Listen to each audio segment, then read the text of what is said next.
Andrew Wahyono dari Sedayu, Jogja, Ustadz. Ya.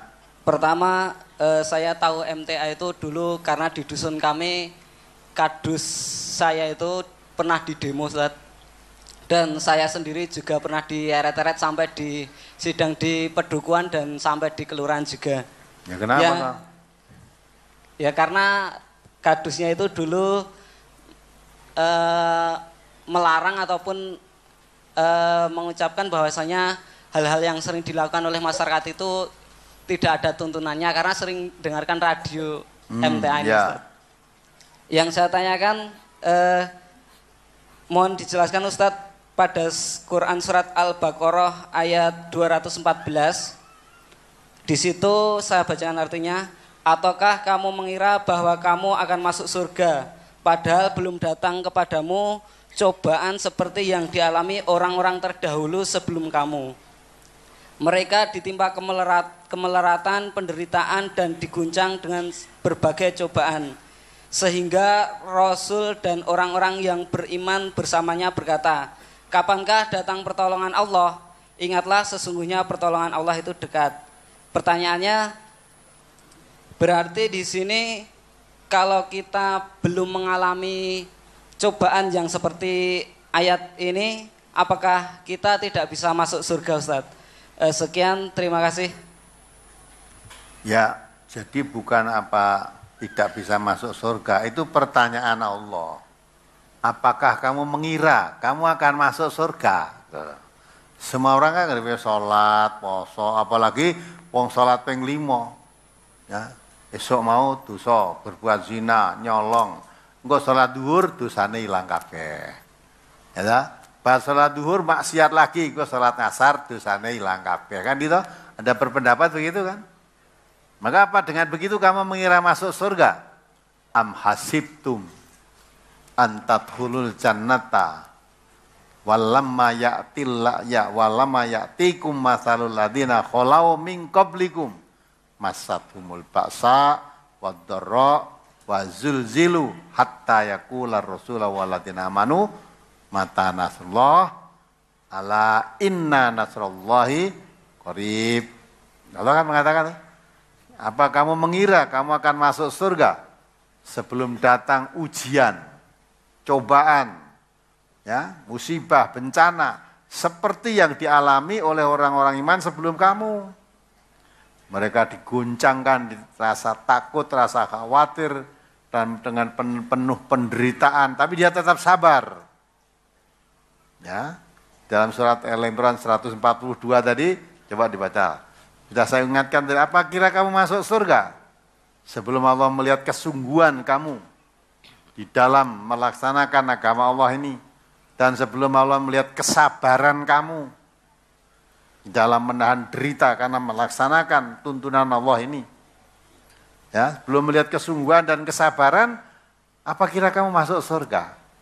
Baru jadi orang Islam dilokke wong ra umum ngono wis mandek kok. Ya, ora gelem rukun karo tangga sone mati.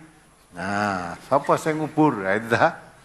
Nah, itu wis peti itu. Padahal kamu nanti akan harapkan surga. Sebelum kamu sabar mendapat penderitaan-penderitaan itu, apa kira kamu masuk surga? Saya tidak mengatakan tidak mungkin masuk surga. Ini pertanyaan Allah, jawab dewe.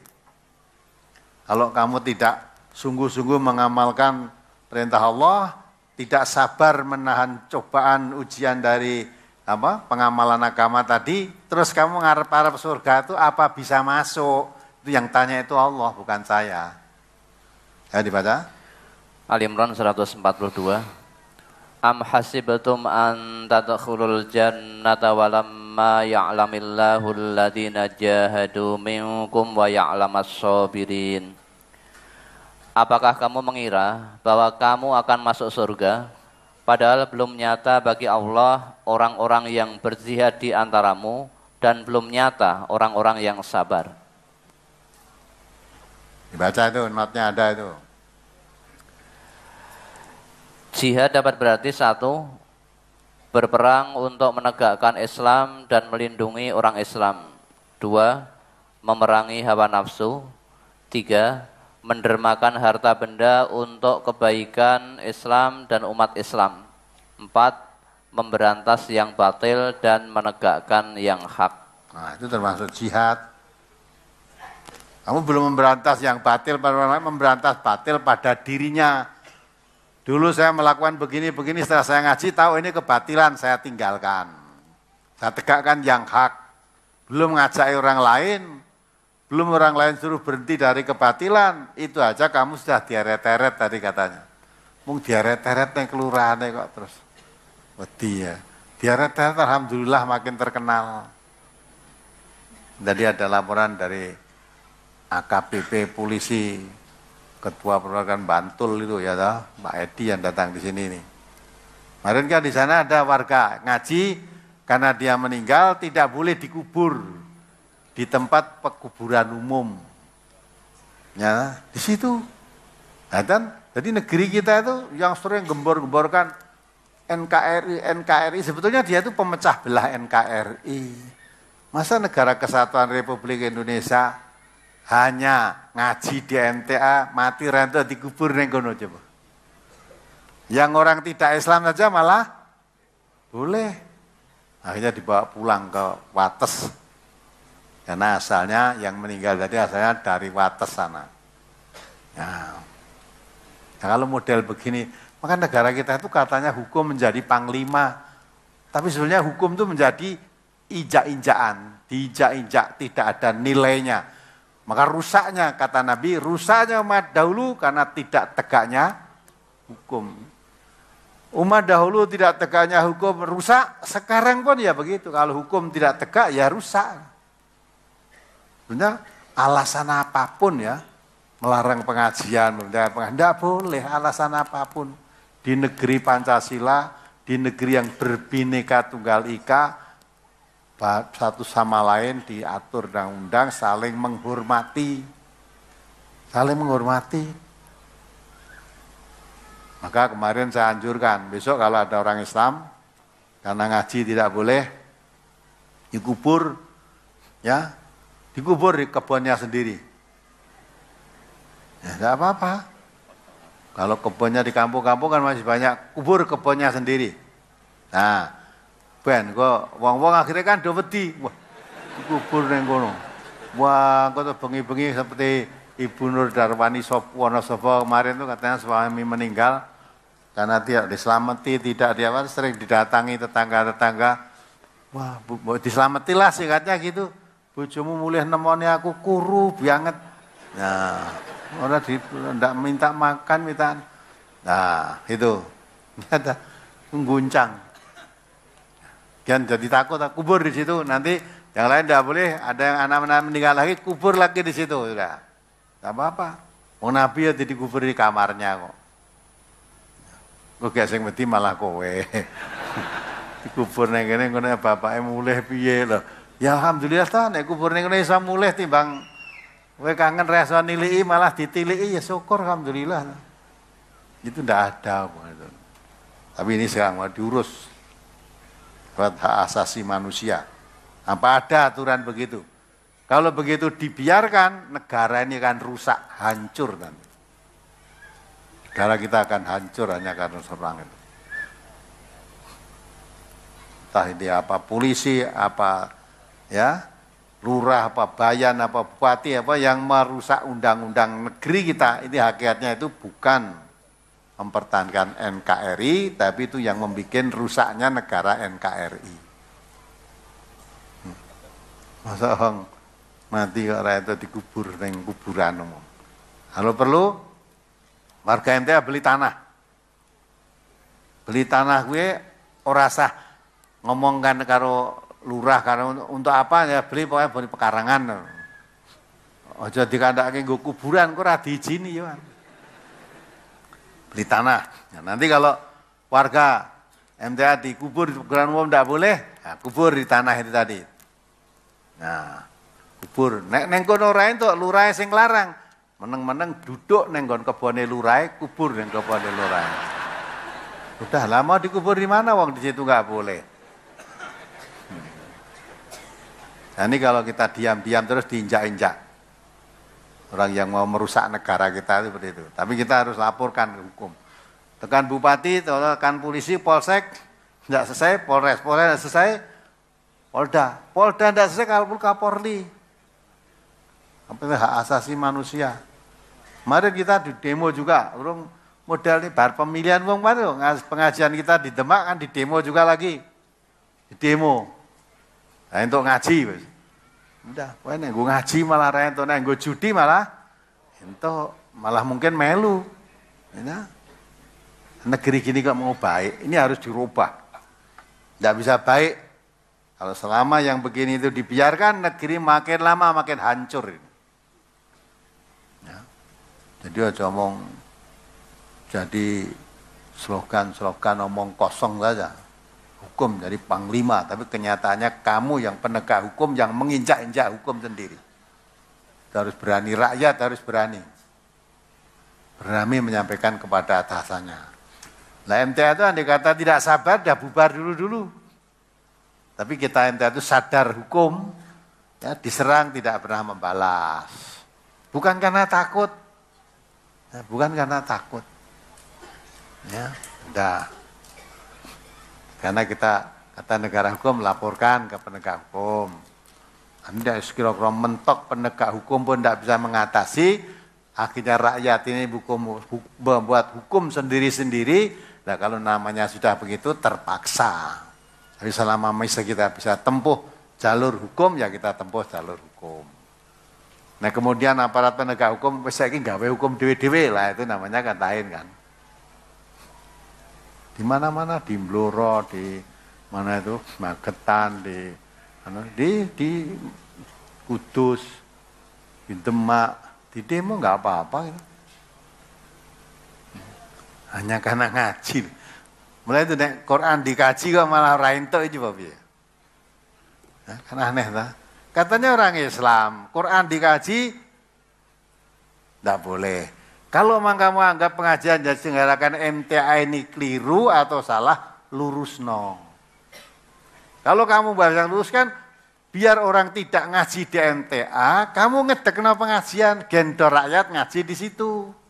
Fastabikul, ayo berlomba. Kamu dekai pengajian, nih dekai pengajian, pengajianmu jalan terus, pengajianmu jalan terus, nanti sampai di hadapan Allah siapa yang mencapai kebaikan itu Allah yang mengurus nanti. Tidak usah kita jegal-menjegal satu dengan yang lain. Dengan agama lain aja kita lakum dinukum waliyatin. Dengan sesama muslim malah tidak karuan. Nah mestinya kalau ajaran kita sesat, sing bener iki lho agama nih. Nah gue ngene pengajian. Enek no. Metode MTA itu tidak tepat. Lah sing tepat piye? Harusnya kalau konsekuen kan gitu. Metode tidak tepat saja banyak orang yang mendengarkan radio datang karena metode MTA ini. Itu pun tidak tepat. Andai kata tepat dah kaya ngopo. Maka kamu buka pengajian dengan metode yang tepat. Biar nanti rakyat datang kepada kamu semua. Kalau kamu bisa membuka pengajian, peserta pengajianmu banyak, kita tidak iri apa-apa. Alhamdulillah. Di sana tumbuh pengajian, di sana tumbuh pengajian, bagus. Pengajian satu sama lain tumbuh, saling menjaga, menghormati, tidak saling menghina, kan lebih baik itu. Itu umat Islam yang mayoritas beragama Islam ini ada peduli terhadap agamanya. Nah, itu. Maka betul, untuk masuk surga syaratnya mesti diuji oleh Allah. Ya, kalau belum dapat ujian, jangan mengira kamu akan masuk surga. Maka dikatakan oleh Rasulullah, orang mengamalkan Islam, awalnya datang dulu tanpa asing. Nanti orang mengamalkan Islam yang sebenarnya akan tanpa asing lagi. Tapi Nabi mengatakan bahagia bagi orang yang asing. Bahagia. Siapa itu ya Rasulullah? Orang yang menghidup-hidupkan sunnahku ketika orang sudah memadamkan, mematikan sunnahku. Tapi ingat, orang yang menghidupkan sunnahku, dikala orang memadamkan sunnahku, akan merasa panas seperti menggenggam bara api. Jadi banyak rintangan, banyak gangguan, banyak hambatan. Itu sudah sunnatullah. Ya, orang kok negakkan kebenaran kok mulus-mulus saja itu enggak ada. Menegakkan kebatilan malah ada. Mulus gitu. Kemarin saya lihat TV itu ya. PSK sekarang, tidak hanya perempuan, laki-laki pun juga. Ya, sekarang ini PSK baik dari laki perempuan itu meningkatnya 600%. Nah 100% itu baru 2 kali, 600%. Mau jadi apa generasi ini? Maka terjadi pemerkosaan, ya, anak-anak di bawah umur, sampai ditayangkan di TV berkali-kali itu, Jakarta International School, CIS Jakarta itu, mahal sekolahnya, harganya mahal, itu pun terjadi semacam itu, bahkan anak-anak masih TK coba. Apa yang mempengaruhi itu? Karena setan. Jauhnya dari tuntunan agama. Jauhnya dari tuntunan agama, maka hawa nafsu. Itulah yang dikatakan oleh Allah, tanda-tanda generasi yang jelek itu, adau sholah wattaba'u syahwat. Sudah tidak memperdulikan lagi sholat dan menuruti hawa nafsu. Fasaufa yalqona ghaya. Itu Quran yang mengatakan. Kalau sudah sholat diabaikan, hawa nafsu diperturutkan, pasti bangsa itu akan mendapatkan generasi kesesatan. Bangsa itu pasti akan menemui kesesatan. Tanda-tanda kesesatan itu sekarang sudah ada. Masa akan kita biarkan begitu saja? Maka di mana-mana ada hambatan-hambatan terhadap kebenaran penyebaran Al-Quran kajian ini, kita harus makin semangat. Makin dihambat, makin semangat. Ya, karena pertolongan Allah datang kepada orang yang sungguh-sungguh tadi. Sampai tadi sahabat tadi mengatakan mata nasrullah. Ya sudah begini keadaannya. Kapan datangnya pertolongan Allah ini? Ala inna nasrullahi qarib. Ketahuilah pertolongan Allah itu dekat kepada hambanya yang memang menolong agama Allah. Intan surullah ansurkum. Kalau kamu menolong agama Allah, syaratnya mau sabar, mau sungguh-sungguh, tahan menderita, karena dicemooh orang dan sebagainya tadi, Allah akan menolong kamu, meneguhkan pendirianmu. Itu harus diyakini. Janji Allah itu pasti. Tapi kalau baru begitu aja sudah, ya kapok, wis rasa ngaji timbangannya diaret-eret Pak Bayan. Ya dah, diaret-eret, biarkan saja diaret-eret Pak Bayan itu. Kalau Pak Bayan tobat, mudah-mudahan ya diberi hidayah oleh Allah. Kalau tidak, nanti Pak Bayan biar diaret-eret malaikat.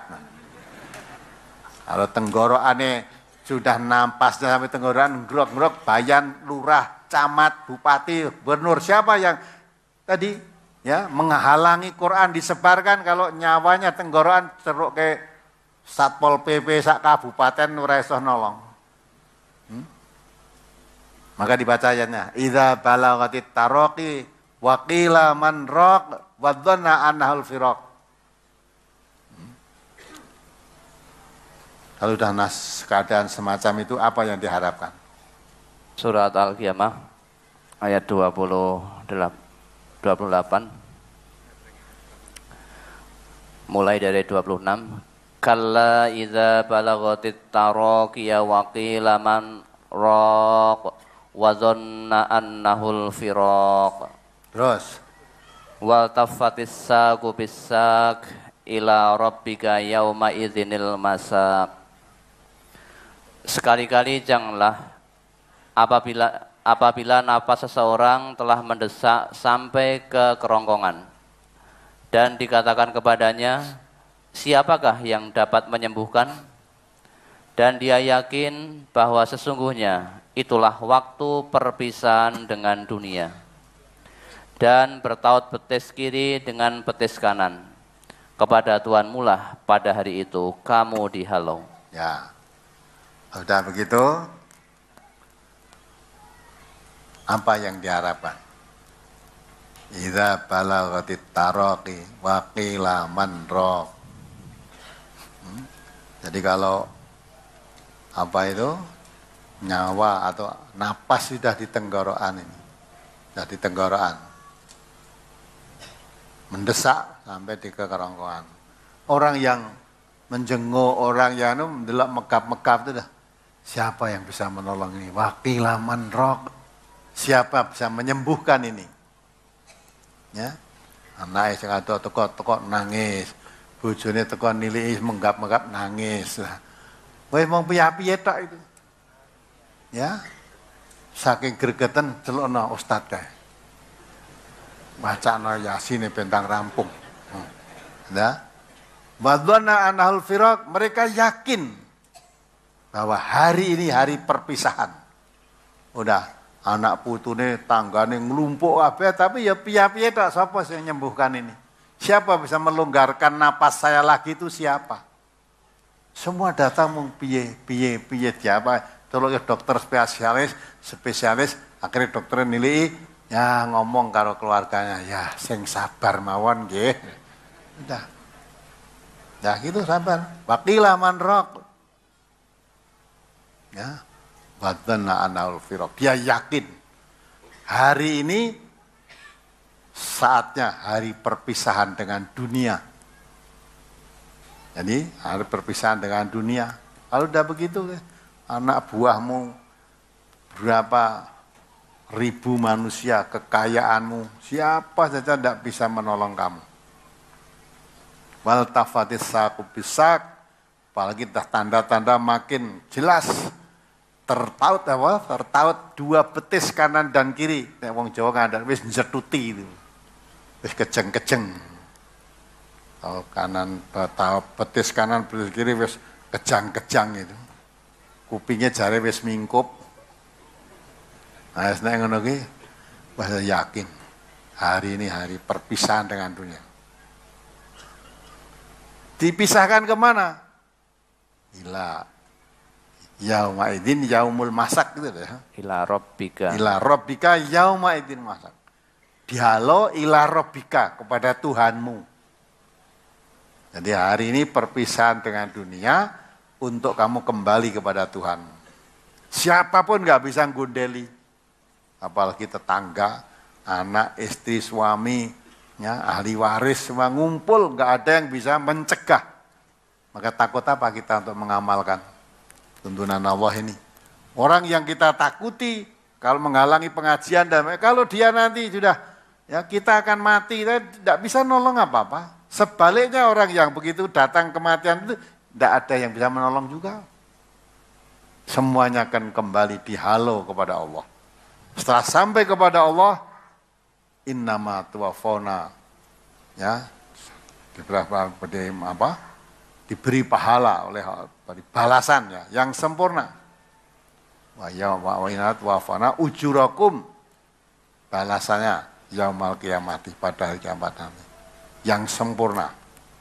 Ya, yang baik balas dengan kebaikan, yang jelek akan menerima kejelekan. Sudah masing-masing tanggung jawab sendiri. Apalagi yang kita takuti.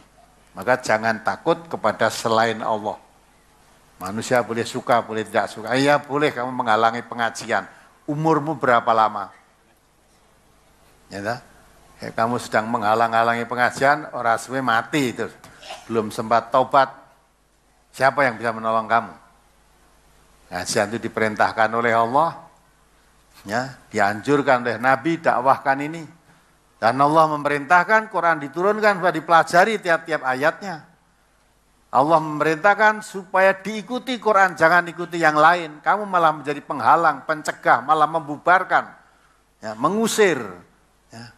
Kok saya kemakiman ngungkuli Gusti Allah? Berapa lama kamu mau hidup? Ya, titen-titenan ae. Nek wis tekan niku coba sapa sing nulung kowe? Ya, itu belum di akhirat nanti. Semua perbuatan manusia akan dipertanggungjawabkan di hadapan Allah. Ya, mudah-mudahan kita bisa mengerti. Tidak usah takut untuk kajian ini. Halang-halangi ya, kita tempuh jalur menurut jalur pemerintah. Hukum yang berlaku. Selama masih bisa tempuh, kita tempuh. Kalau nanti ditempuh jalur hukum sudah tidak bisa, dan pemerintah sudah tidak mampu mengatasi rakyat supaya berhukum sendiri-sendiri, ya nanti diperhitungkan kemudian. Sekarang kita berusaha mentaati peraturan hukum yang berlaku di negeri ini.